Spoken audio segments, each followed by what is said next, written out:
Membrane transport. So how do substances move into and out of a cell?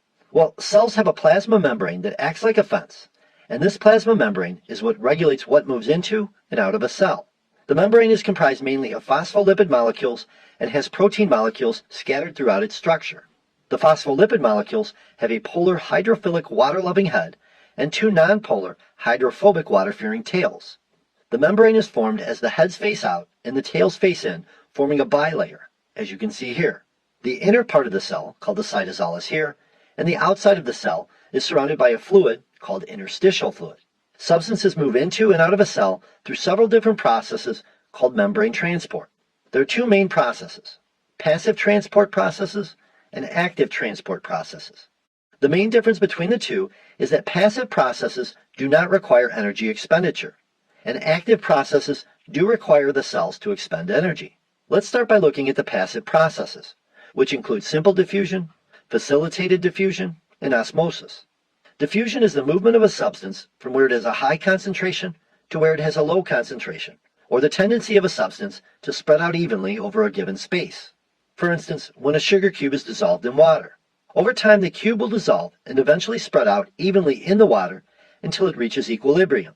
Diffusion occurs down a concentration gradient, which is a difference in concentration of a substance between two areas. So the sugar molecules will move from an area of high concentration to an area of low concentration. Cellular diffusion is when diffusion of a solute, which is a dissolved substance, occurs across the plasma membrane from an area of high concentration to an area of low concentration. This is dependent on the concentration of a substance in the interstitial fluid outside of the cell and the cytosol inside of the cell. This can occur through simple diffusion or facilitated diffusion.